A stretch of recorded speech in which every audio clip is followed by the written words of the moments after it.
Exmiembro de Fuerzas Especiales GAFE. Historias paranormales.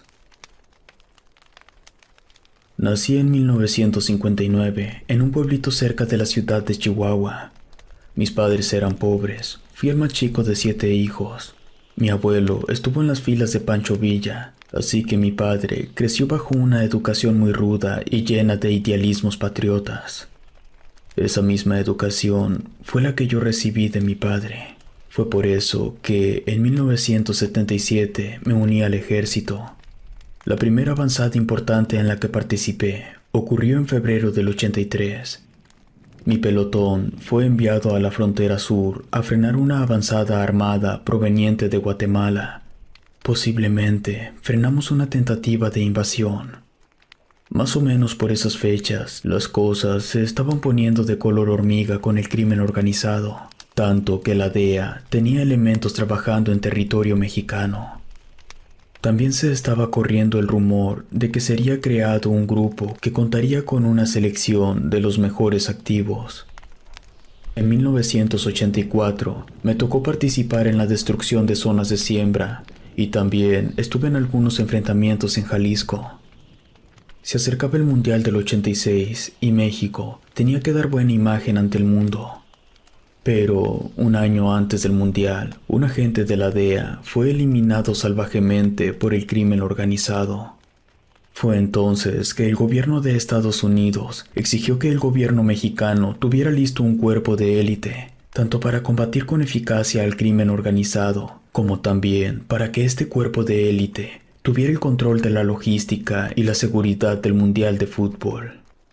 De cada 1000 hombres que aplicaron para las fuerzas especiales, solo 10 quedaban. Yo fui uno de los afortunados. Fue así que en 1986 quedaron instituidas las Fuerzas Especiales de Reacción Inmediata del Alto Mando. Con el paso de los años, los grupos de fuerzas especiales se fueron ramificando y expandiendo mientras iban cambiando de nombre. Durante casi 20 años fui miembro de las Fuerzas Especiales. Soy un ex-GAFE, como coloquialmente se dice. Actualmente me encuentro internado voluntariamente en un centro psiquiátrico en un estado del norte del país. Fue la única opción que me dieron para quedar fuera de todo. Es por eso que no puedo dar ningún dato ni medianamente concreto sobre mi identidad. Los nombres de las operaciones que daré claramente no serán los nombres reales. Operación Cadena Montañosa. En 1987, el vicealmirante de la Armada de México, que en ese entonces era el gobernador del estado de Aguascalientes, fue el objetivo de una investigación por parte de la CIA, ya que presuntamente el vicealmirante, junto con el hermano del en ese entonces presidente de la República, tenían vínculos con la gente del Golfo. La gente de inteligencia del Estado Mayor Presidencial informó al búnker que la CIA podría estar planeando un golpe de Estado en Aguascalientes, cuya finalidad era capturar al gobernador y hacerlo confesar. Entonces, el búnker ordenó una operación cuya finalidad era frenar a toda costa que este golpe de Estado se llevara a cabo. Así que fuimos enviados al interior de la Sierra Madre Occidental para encontrar a la gente que estaba al servicio de la CIA. Cuando nos avisaron que seríamos trasladados a aquella zona, comencé a preguntar entre los activos que ya habían estado en la región para ir precavido en caso de una situación particular. Obtuve respuestas muy extrañas. Algunos compañeros decían haber tenido encuentros con seres de otra dimensión. Total, nos trasladamos, algunos por tierra y otros por aire. Al sitio en cuestión no podíamos llegar en helicóptero porque el ruido alertaría de nuestra presencia. Así que el plan era entrar a pie atravesando la zona boscosa que está en la región noroeste de Aguascalientes. Esa zona termina mezclándose con la sierra. La base de operaciones de la gente de la CIA estaba en una cueva en una zona algo elevada. Nos establecimos en una ranchería del municipio de Calvillo. Estuvimos patrullando la zona por varios días, mientras los de inteligencia hacían lo suyo. Yo siempre he sido curioso Me gusta saber cosas, así que, preguntando a los civiles que vivían en los alrededores, me enteré de una muy antigua leyenda. Se decía que 3 gigantes vivieron ahí, y que fueron esos 3 gigantes los que definieron el destino de toda la región. Luego de cumplir su misión, esos gigantes se tomaron un letargo. Uno de los gigantes se metió a un manantial de aguas termales, otro fue asesinado con una flecha, y se supone que su muerte fue la que originó que se creara el Cerro del Muerto. Aquella era una leyenda peculiar. Nunca había escuchado algo como eso. En fin, llegó la orden y en el atardecer partimos hacia el bosque para agarrar los dormidos. Estábamos avanzando rápido. El aumento en la elevación del terreno no es tan agresiva. Nunca habíamos estado en esa zona, pero teníamos el suficiente entrenamiento como para adaptarnos rápido. Ya habíamos avanzado como por 4 horas cuando el sargento primero nos ordenó detenernos. Algo nos estaba acechando. Podíamos escuchar pasos. Algo se arrastraba. También se escuchaban como balbuceos. Lo primero que pensamos fue en una emboscada. Retiramos el seguro de las armas y nos preparamos para repeler el ataque. A lo lejos logramos visualizar varias luces. Eran pequeños puntos. Parecían focos amarillos muy brillantes. Nos tenían completamente rodeados y se acercaban lentamente. Podía escucharse algo. Era un sonido curioso. Se trataba del balbuceo, que ahora era más bien como un zumbido estridente. Yo podía sentir incluso cómo vibraba el aire. Las luces empezaron a parpadear como si se tratara de una secuencia. Se alternaban. Cuando un par de luces se encendían, luego de haberse apagado, parecían estar algunos centímetros más cerca. Yo me estaba poniendo muy nervioso. Entonces nos ordenaron abrir fuego. Un par de segundos después, detuvimos el fuego porque no hubo ninguna respuesta a nuestra ofensiva. Todas las luces seguían ahí. No les hicimos absolutamente nada. Pero creo que al menos conseguimos amedrentarlas, porque dejaron de avanzar. Bajamos las armas.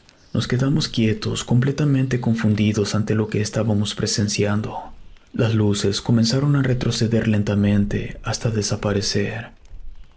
Avisamos por radio de la situación y continuamos avanzando. El terreno se comenzó a tornar más agresivo y había zonas con una inclinación considerable. Continuamos caminando por varios kilómetros más hasta que llegamos a una zona donde ya teníamos que escalar la sierra. Era la primera vez que me tocaba escalar desde el curso de entrenamiento de montaña, así que se me complicó bastante. Logramos llegar hasta la entrada de la cueva. Avisamos a la base y nos autorizaron ingresar. Dentro encontramos menos de 30 personas, de las cuales neutralizamos a 9. El resto se rindió. No nos permitieron interrogar a nadie. Las indicaciones fueron que nos quedáramos ahí hasta que llegaran los vehículos aéreos para transportar a los detenidos. El sargento primero nos ordenó revisar el interior de la cueva para buscar cualquier cosa que se pudiera confiscar. Esa cueva era bastante profunda y se podía descender. Yo calculo que nos adentramos como 1 kilómetro. No había nada más que rocas, así que decidimos volver. Pero cuando giramos con la linterna divisé unos dibujos en la piedra. Los dibujos eran en verdad raros. Mostraban a 3 gigantes muertos, de los cuales se desprendían unos seres parecidos a personas, pero con una particularidad: desprendían rayos de sus ojos. Estoy seguro que esos seres eran los mismos que habíamos visto hace algunas horas. Cuando se llevaron a los detenidos, nosotros fuimos trasladados de vuelta a la base en la ranchería. Nos quedamos algunos días más patrullando y haciendo detenciones, ya que a los que trabajaban para la CIA les sacaron toda la información para poder sacar de las calles a todos los que potencialmente pudieran ser una amenaza. Había elementos de la policía, soldados y gente del narco. Una vez terminada la operación, nos retiramos de Aguascalientes y volvimos al centro. Yo conocía a un activo de otro batallón que era originario de San José de Gracia, que no está tan lejos de donde andábamos. Así que le pregunté si él sabía algo sobre los gigantes y las luces. Me dijo que cuando era niño escuchaba algunas historias sobre que alguien había visto personas con ojos brillantes. Operación Vigía. Estoy consciente que para muchas personas pueda sonar chocante el hecho de que las instituciones gubernamentales de Estados Unidos sigan con sus narices dentro de los asuntos de nuestra patria, pero la realidad es que la CIA tiene muchísimos años metiendo su cuchara en el curso de la historia mexicana. Se sospecha que estuvieron detrás del levantamiento de Lucio Cabañas. No es comprobable. Lo que sí es un hecho es que hay informes que ratifican que la CIA estuvo financiando las operaciones del Cártel de Guadalajara. Esa organización criminal recibía protección de la Dirección Federal de Seguridad, cuyo director era un agente de la CIA. No se trata de un rumor, existen documentos que respaldan todo lo que estoy diciendo. En aquel entonces, en 1989, cuando el jefe de jefes fue detenido, algunos de fuerzas especiales fuimos enviados a Nayarit, estado que conecta a Jalisco con Sinaloa. Nosotros nos instalamos en un cuartel, pero los de inteligencia pusieron su centro de mando bajo tierra, en uno de los muchos túneles que se encuentran bajo las calles de Nayarit. Se instalaron ahí para que fuera un poco más complicado que se filtrara la información por cuestiones de espionaje. Realizábamos detenciones con la mayor discreción posible, para minimizar la posibilidad de que los objetivos tuvieran la oportunidad de huir. A los detenidos los trasladábamos a túneles para que los de inteligencia los interrogaran. En más de una ocasión el objetivo se daba a la fuga. Corrían al monte, a los cerros. Esto ocurría sobre todo cuando operábamos de noche, así que nos tocaba adentrarnos en aquellas áreas de difícil acceso. En todo momento procurábamos realizar un trabajo limpio, es decir, sin herir a los sujetos. No siempre era tan fácil, pero cuando nos veíamos obligados a disparar, lo hacíamos en zonas no letales, ya que la orden era llevarlos para su interrogatorio. Fue en los cerros de Nayarit que vi por primera vez a una bruja. Ya habíamos capturado al objetivo, lo llevábamos esposado. Estábamos bajando el cerro cuando nos encontramos una escena muy curiosa. Una mujer estaba caminando alrededor de una fogata, vestía andrajosa, estaba hablando cosas raras que no tenían sentido alguno. La idea era evitarla y seguir avanzando. Pero cuando esa mujer se percató de nuestra presencia, se tornó hostil. Nos miraba con furia, nos escupía. Intentábamos ignorarla, pero ella nos tapaba el paso. Le gritamos para que se apartara, pero nos respondía con insultos. Yo me desesperé, así que le apunté con mi arma. En ese preciso momento, la cara de aquella mujer comenzó a cambiar. Se empezó a palidecer. Sus pupilas se dilataron tanto que cubrieron la totalidad de sus ojos. Pero sin duda alguna, lo más escalofriante era su boca. Comenzó a hacerse cada vez más grande mientras emitía un horrible grito. Nosotros no sabíamos qué hacer. No podíamos disparar porque no estábamos siendo atacados. Pero éramos conscientes que corríamos peligro estando cerca de esa cosa. Un elemento soltó un tiro. La bala la atravesó sin hacerle absolutamente nada. Entonces, esa cosa se elevó por los aires y se alejó mientras seguía gritando. Así que a mí me quedó claro, y a mis compañeros, que se trataba de una bruja. El problema fue que cometimos un error. Debido al nerviosismo que nos causó la situación, descuidamos al sujeto. Él corrió hacia un barranco y, con tal de no ser interrogado, se arrojó al precipicio. Mientras el sargento primero informaba la situación, yo me acerqué a la fogata que había hecho la bruja y me puse a revisar. No se trataba de una simple fogata. Para empezar, lo que estaba ardiendo era un Cristo de madera rodeado de piedras de cuarzo y cuervos muertos. Yo, al igual que todos, ya había escuchado historias sobre brujas y de esa índole. pero en aquella ocasión me quedó claro que la realidad siempre supera a la ficción. Aquella bruja no fue lo único raro que vimos en Nayarit. Debajo, en los túneles, se esconden horribles cosas. En una zona encontramos cadáveres de niños dentro de los muros. Ese sistema de túneles es inmenso. Tiene salidas en iglesias, alcantarillado. Es más, se extiende hasta debajo del Cerro de San Juan. Allá abajo se pueden escuchar y ver cosas raras. No todos los compañeros tuvieron experiencias, pero al menos yo sí. Me tocó ver más brujas. Y digo que eran brujas porque tenían la misma vestimenta de la mujer que nos topamos en el cerro. El sistema de túneles se conecta con el sótano de una iglesia. No recuerdo el nombre. El punto es que en los corredores cercanos a esa zona se aparecía un monje todo vestido como de rojo. Pero sin duda alguna, lo más extraño que me tocó ver en aquel entonces fueron las luces. Ocurrió una noche que andábamos en el cerro. Bueno, todos vimos pasar 3 luces. Pasaron volando a toda velocidad. Ahí pudieron ser 2 cosas. La primera opción es que se tratase de brujas en forma de bolas de fuego. Y la segunda opción es que se tratara de un ovni. Operación Abismo Colorado. En el año de 1991 fue clave para obtener una visión de cómo evolucionaría la violencia en el país a causa del crimen organizado. Luego de la total disolución del Cártel de Guadalajara, se estableció una organización en Sinaloa y otra en Juárez. Ambas organizaciones le declararían la guerra al Golfo y a Tijuana. Ese año, mi batallón tuvo varias operaciones de alto impacto, que, si bien no culminaron con la captura de los líderes, sí logramos hacerle mucho daño a esas organizaciones. La realidad es que el gobierno mexicano siempre ha tenido la opción de terminar con todo el asunto del crimen organizado, pero para poder exterminarlo por completo, se tendría que arriesgar la vida de civiles.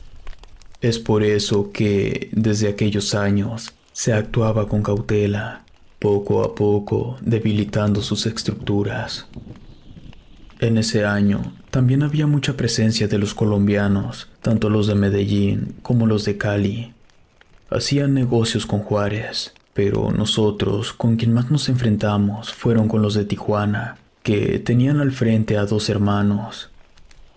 En una ocasión tuvimos que pasar la noche en el edificio que alberga hoy a la Casa de la Cultura. Inteligencia había planeado un golpe importante.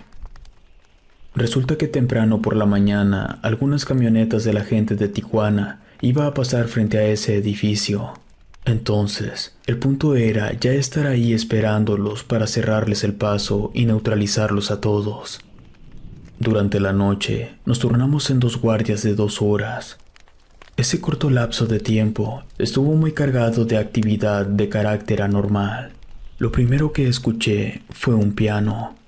Era una melodía suave, lenta, muy sutil, pero era imposible de ignorar, ya que ese sonido era lo único que rompía el silencio de la noche. Así que fui a revisar con arma en mano. Recorrí gran parte del edificio sin encontrar ningún piano. Decidí regresar, pero cuando me di media vuelta, escuché que una puerta se abría lentamente. El sonido era detrás de mí. Retiré el seguro de mi arma y giré rápido, listo para abrir fuego, pero no había nadie. Caminé hasta la puerta abierta y entré a la habitación para ver que el área estuviera despejada. Y en efecto, así era. Retiré mi dedo del gatillo y me dispuse a salir de la habitación. En ese momento, vi que una persona pasó corriendo por el pasillo. Inmediatamente salí de ahí para perseguirla. Giró en una esquina y cuando yo llegué ya no había nadie. No había puertas donde meterse, solo una pared. Me intenté justificar culpando a mi propio sueño y empecé a caminar de regreso a mi guardia. Mientras avanzaba por el pasillo, las luces se encendieron. Eso me asustó. Miré hacia todos lados, intentando ver quién me estaba haciendo pasar por un momento tan incómodo. Lo cierto es que ya estaba empezando a sentir miedo. Las luces volvieron a apagarse y yo continué mi camino. De pronto, escuché unas risas. Fue ahí que corrí. Estaba entrenado para ser un elemento de élite, no un cazafantasmas. Cuando llegué, todos mis compañeros se estaban despertando. También habían escuchado las risas que me habían hecho correr. Oímos otro ruido. Era como si un mueble pesado se estuviera moviendo. El ambiente se sentía extremadamente tenso. Un elemento dijo para aligerar las cosas que seguro se trataba de una rata. No íbamos a simplemente quedarnos ahí en medio de la oscuridad con algo o alguien deambulando por el sitio. Así que todos fuimos hacia donde se escuchó el ruido del mueble. Era un área abierta. Estábamos alusando el sitio cuando, delante de nuestros ojos, y para terminar con nuestra incredulidad, una niña pasó corriendo junto a nosotros y se desvaneció al llegar al muro. Nadie pudo dormir. Por la mañana, a eso de las 5, ya estábamos en posición para la emboscada. Fue todo un éxito. No hubo sobrevivientes. No iba nadie pesado en las camionetas que abatimos, pero la idea no era eliminar a alguien importante, sino desestabilizar el orden interno de su organización. Me explico. Esas camionetas iban a realizar algo en secreto, algo que solo una persona, aparte de los jefes, sabía. Ese alguien era un hombre de confianza de ellos y que tenía buena influencia dentro de la organización. Ellos estaban convencidos que esa persona nos había entregado información, así que, viéndolo como traidor, lo eliminaron. Eso puso de nervios a mucha gente. Esa era la idea. No todas las cosas que veíamos eran malvadas. En una ocasión, nos tocó apoyar a otros grupos de las fuerzas del orden. Algunas personas habían sido privadas de su libertad. La operación fue exitosa, sin bajas de ningún bando.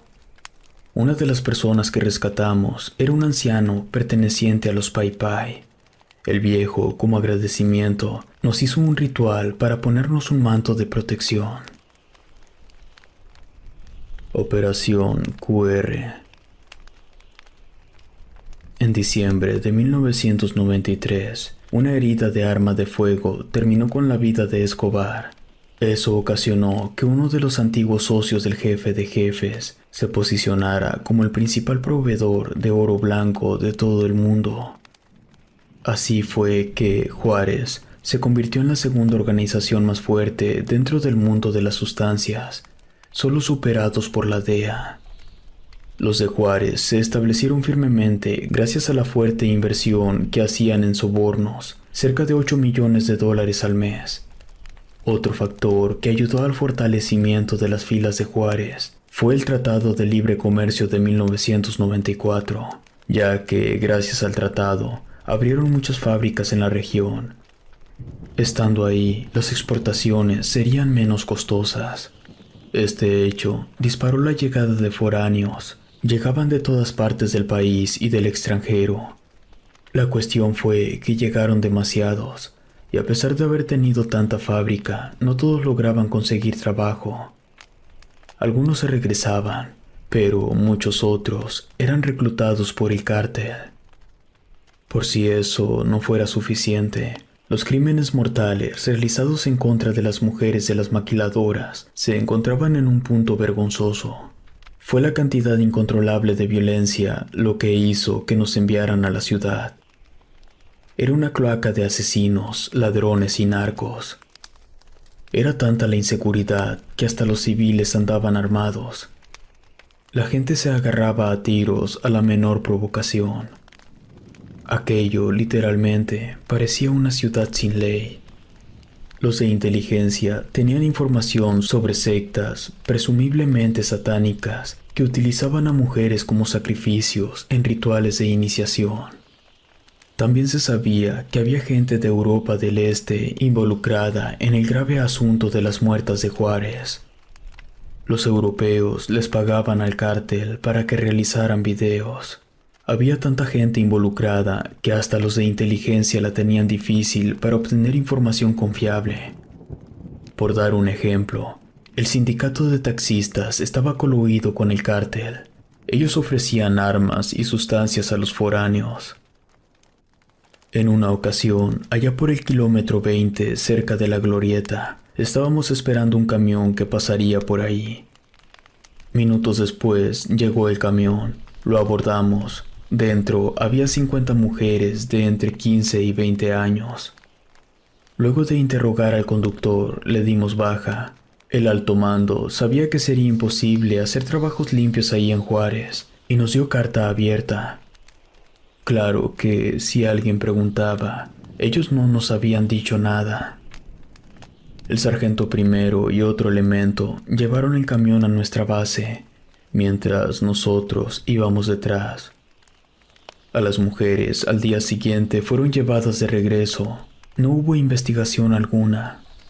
La información que habíamos obtenido del conductor, los de inteligencia la pudieron ligar a una secta, y esa organización fue fijada como nuestro objetivo, ya que, presumiblemente, esa secta podría estar detrás de la desaparición de una cantidad considerable de personas de varias edades.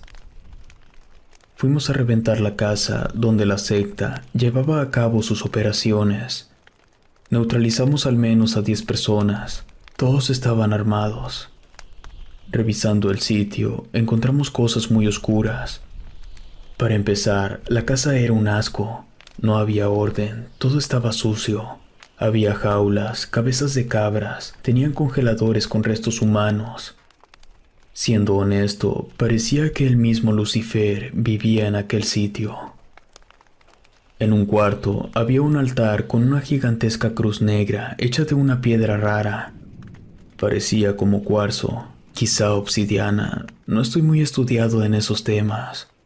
La casa tenía sótano. Bajamos con cautela. Al día de hoy no doy crédito de lo que vimos, les cuento.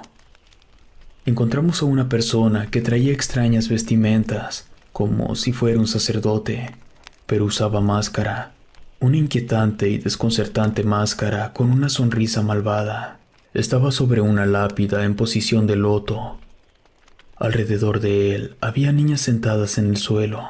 La persona estaba cantando o silbando, no lo recuerdo del todo bien, pero se me enchinó la piel solo de escuchar el sonido que salía de aquella máscara.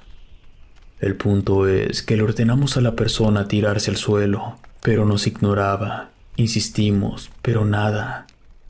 Alguien dio un tiro al aire. Lo que ocurrió después fue la cosa más fuerte que me ha tocado experimentar. La persona se puso de pie. Luego, una de las niñas giró su cabeza a 180 grados. Su cuello debió haberse roto, pero no ocurrió. Esa niña tenía los ojos completamente blancos. Todas las otras niñas también voltearon a vernos. Ninguna cambió su posición, solo giraron la cabeza hasta clavar su mirada directamente en nosotros. No lo habíamos notado, pero el sujeto de la máscara no tenía pies, tenía una especie como de pezuñas. Salimos corriendo de ahí. El sargento primero nos recomendó no decir absolutamente nada de lo que habíamos visto. La versión que entregamos fue que no encontramos a nadie en el sótano. Cuando el equipo de limpieza fue a levantar los cuerpos, no encontraron nada en el sótano. Pero en el patio encontraron una fosa con cuerpos. Se trataba de las niñas que nosotros habíamos encontrado alrededor del extraño sujeto de la máscara. Operación Gambito. En 1997 se llevó a cabo una operación secreta de alto impacto en un país del extranjero. Cierta organización europea solicitó al gobierno mexicano que enviaran un escuadrón de fuerzas especiales a un territorio cerca del mar Mediterráneo. Para ese escuadrón fuimos reclutados elementos de los diferentes grupos armados. Íbamos gafes, ganfes, activos de la brigada de fusileros paracaidistas, Y también iban algunos integrantes del 15º Batallón de Infantería, perteneciente a la 8ª Zona Militar. Creo que está de más decir que obviamente solo los que estábamos involucrados supimos de tal avanzada. Nadie más sabe de los pormenores de la misión. Todo se manejó a total discreción y trabajamos directamente con inteligencia. La operación fue todo un éxito. Nos ordenaron no dejar ningún testigo, y eso fue lo que hicimos. Ahí sí hubo bajas civiles. El problema fue que, al volver a México, comenzó una cacería de brujas contra los que estuvimos en ese escuadrón.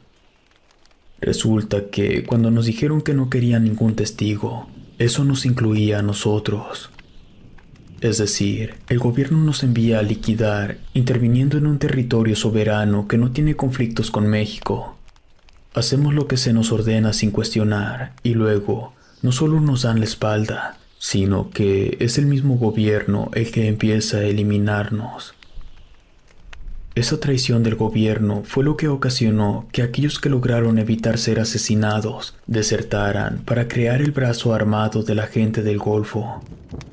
Es decir, los Zetas. Por eso actuaban con tanta violencia, pues esa era la forma en que las fuerzas especiales solían actuar. Afortunadamente, yo estaba bien conectado, y al aceptar trabajar para la PGR, los de inteligencia borrarían todo rastro de que yo había estado involucrado. Pero primero debía pasar 4 meses escondido, donde nadie pudiera encontrarme. Así que me escondí en la selva de Guerrero. No le avisé a nadie, no viajé en autobús, me fui de aventón hasta llegar. Con mi entrenamiento pude arreglármelas en la selva. Sobreviví mal comiendo plantas, frutas y cuando podía, animales. Hay zonas donde los árboles son tan altos y sus hojas tan gruesas que bloquean por completo la luz solar. Allí llegué a encontrar altares de brujas, pero lo más extraño que vi fue literalmente un monstruo. Las pocas veces que llegué a verlo fue durante las noches con luna llena. Se desplazaba moviéndose entre los árboles, como si se tratara de un simio. Nunca lo vi tocar el suelo. Estoy seguro que no era un animal común, porque sus ojos eran extremadamente grandes, totalmente negros. El sonido que emitía era parecido al susurro de una mujer. Quizá se trataba de una mujer nahual, no lo sé. Esa criatura era muy agresiva. Cuando notaba mi presencia, empezaba a lanzarme lo que encontrara. Logré sobrevivir los 4 meses dentro de la selva de Guerrero. Quizá sin entrenamiento habría muerto. Bajé como 20 kilos. Finalmente volví a la civilización. Los de inteligencia no tardaron en contactarme. Me informaron que ya habían arreglado todo, así que podía presentarme a trabajar en la PGR sin problemas. Trabajé en la PGR hasta el año 2000. Ya nada de campo, solo en inteligencia. Y en diciembre de ese año fui llevado a una prisión militar. Estuve ahí por más de 15 años. En todo ese tiempo se me permitió salir para brindar apoyo en operaciones. Finalmente se me dio la opción de salir, siempre y cuando aceptar internarme en un hospital psiquiátrico. El motivo es sencillo. Estando aquí, cualquier cosa que diga puede ser tomada como delirios de un viejo. La realidad es que ya no recibo ningún tipo de tratamiento. La administración sabe el motivo de mi estancia. Afortunadamente estoy muy cómodo y mi familia puede visitarme. Estaré aquí hasta el día que muera. A veces aún tengo pesadillas. Sueño con las luces, con brujas y demonios.